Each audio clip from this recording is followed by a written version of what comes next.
chapter 3.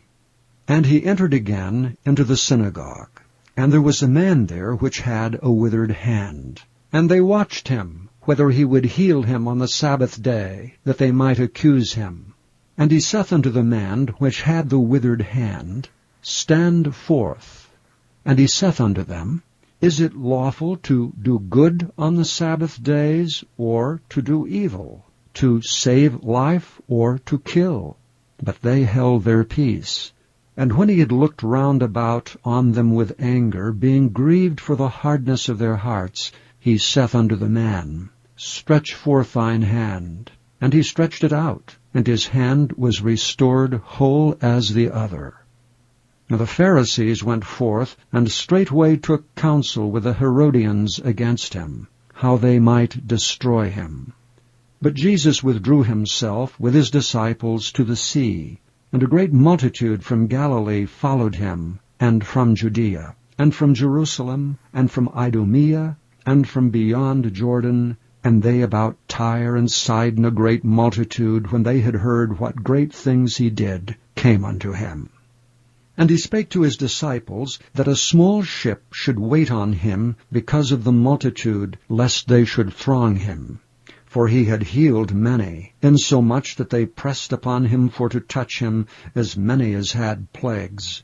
And unclean spirits, when they saw him, fell down before him, and cried, saying, Thou art the Son of God. And he straitly charged them that they should not make him known. And he goeth up into a mountain, and calleth unto him whom he would, and they came unto him. And he ordained 12, that they should be with him, and that he might send them forth to preach, and to have power to heal sicknesses, and to cast out devils.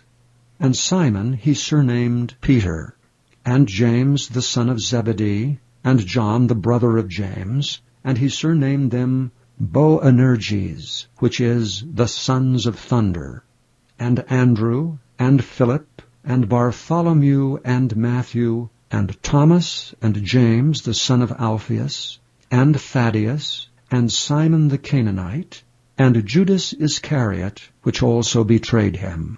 And they went into an house. And the multitude cometh together again, so that they could not so much as eat bread. And when his friends heard of it, they went out to lay hold on him, for they said, He is beside himself.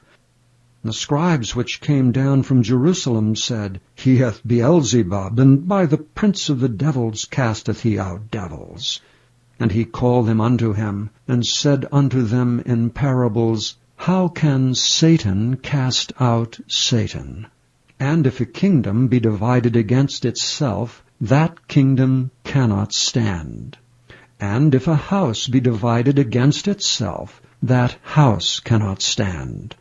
And if Satan rise up against himself, and be divided, he cannot stand, but hath an end. No man can enter into a strong man's house, and spoil his goods, except he will first bind the strong man, and then he will spoil his house. Verily I say unto you, all sin shall be forgiven unto the sons of men, and blasphemies wherewithsoever they shall blaspheme. But he that shall blaspheme against the Holy Ghost hath never forgiveness, but is in danger of eternal damnation, because they said, He hath an unclean spirit. There came then his brethren and his mother, and standing without sent unto him, calling him.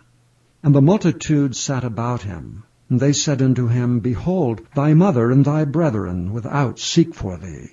And he answered them, saying, Who is my mother, or my brethren? And he looked round about on them which sat about him, and said, Behold, my mother and my brethren. For whosoever shall do the will of God, the same is my brother and my sister and mother.